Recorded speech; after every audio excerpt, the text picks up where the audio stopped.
I'm here to speak in particular on the UU Ministry for Earth's activism through my own personal experience and that of other Unitarians in climate justice in particular.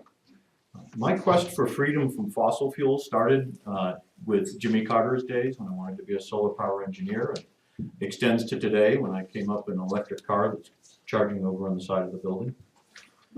But we're going to fast forward to last year when I was first arrested for climate justice. And, those of you who've been around here for a long time know that I was active in social justice, around torture and peace and other issues, and came to understand how they're all linked in what's now being called climate justice in a way that as Nancy described, links all of the interlocking oppressions of race and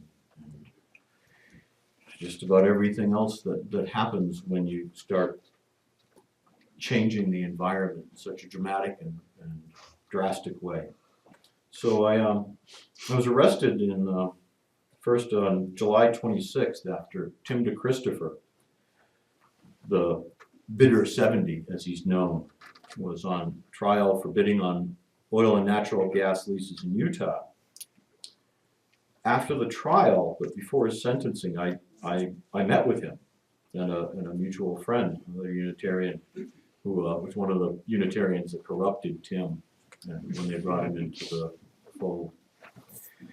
And I mean that seriously. We have a part in his arrest and 2 years in jail. And at that fateful meeting, I was informed of plans for increasing civil disobedience by some of the more deeply frustrated and committed climate activists around the country. Ultimately, I was arrested with Tim and his friends from the First Unitarian Church of Salt Lake City on July 26th. Immediately after, Tim was sentenced to 2 years in jail and taken away in manacles for his heroic act to save us from climate chaos. And then again, I was arrested with our former UU Ministry for Earth board members Barbara Ford and Terry Wiggins, and many other Unitarian Universalists last August 29th at the tar sands action in Washington, D.C., when 1,253 people were arrested in the largest active civil disobedience since the Vietnam War.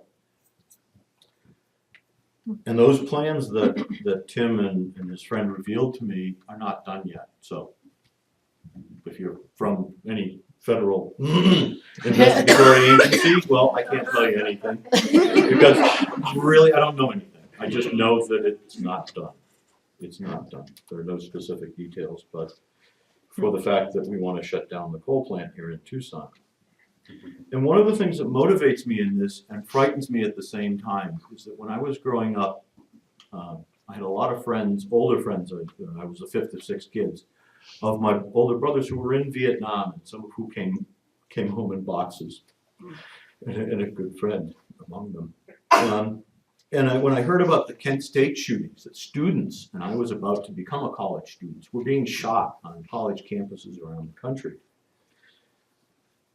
My pristine image of this country was shattered in a way that like virginity never comes back. I've never been able to find that sense of comfort with politics in this country since then.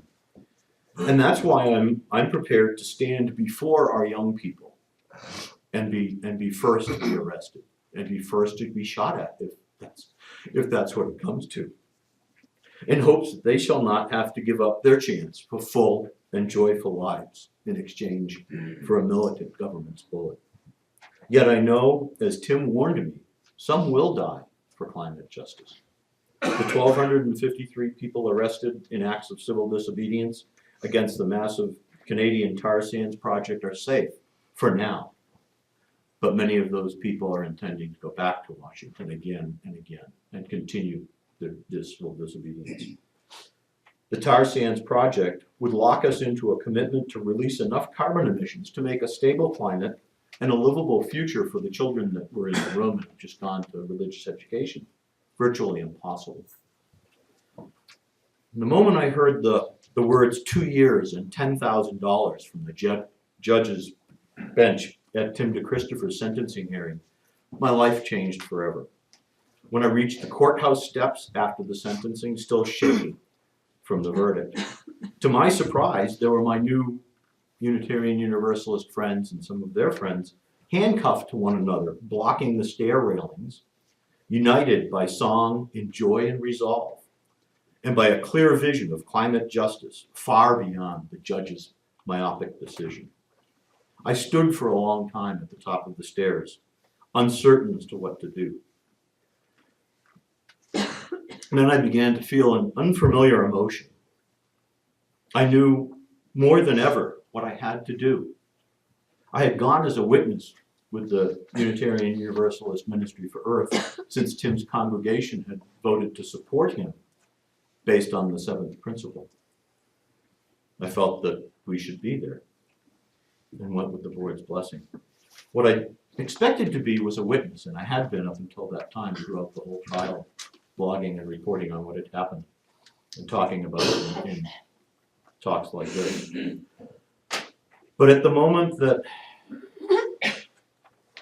I began to feel this sense of certainty that in righteousness that I'd never felt throughout my whole life, I knew exactly what to do. And as I reached down the stairs for a pair of the nylon ties that they were using to tie themselves to the stairs and joined them, I knew in a heartbeat that I'd moved from witness to active participant, and I was not going back. I was going to jail for justice, in solidarity with Tim and with the growing group before me. And I'd never felt more a part of something that I felt was important in my life. And the next thing I knew, I was driving a car full of young protesters to Washington, D.C. for their first arrests for climate justice. Corrupting our youth. So those of you who have children might want to watch out when I'm around. But my goal was to make sure that they were peaceful and that they didn't get into trouble. That if someone had to suffer, it would be me first. They asked how long we will fight over the last bits of carbon before we put the plug in the pipeline. As our efforts at extreme extraction become more desperate with fracking and mountaintop removal, more pipelines springing up like a Medusan head every time we chop one of them off. The young people wondered what it will take to break our fossil fuel addiction. If Tim's 2-year sacrifice is to mean anything, we must all summon the hero in each of us to make similar sacrifices. What we want, those of us who are active in the movement, is for our sacrifices to result in effective transformation of the country and its policies. This country's government is the last organization standing in the way of international climate justice. And it's really frustrating that we keep pointing fingers at China or India or them, whoever they are, because it's us. We know we must shift quickly from fossil fuels, or as Dr. James Hansen of NASA said, it's game over for us and our children. The new momentum in climate justice movement can push us to a clean, renewable energy future, as Adria is working on, and others, by using the threat of further and greater disruption to force the powers that be into making greater and greater concessions to our growing influence. It is now time to push the clean, green jobs agenda harder than ever. 2 weeks from now, I go to Los Angeles to talk at a Good Jobs, Clean Jobs convention that's being sponsored by Sierra Club and the Blue Green Alliance, an environmentalist and labor union alliance that's working hard for clean green jobs. So I really know, and I know it in my heart, it's coming sooner or later. It's just, will it be in time? The clean energy revolution is finally coming. And this time, it won't go away. And hopefully it won't be too late. When I was in college, back in Jimmy Carter's days, I wanted to be a solar power engineer. And I'm really, really angry that that career was taken away from me. And I won't let it happen again. I want to get the solar panels back on the roof of the White House as both a symbolic and a practical gesture. And I want to say just say no to all the extreme extraction techniques and to get us off coal. And you'll hear more about that here because there's a group of people who are planning to shut down the coal plant that's in the middle of the city of Tucson. We're getting trained and more prepared and more active. We will not let the dark forces of uncertainty get us down. So I ask you to either lead, follow, or get out of the way, because we will not be deterred. Thank you.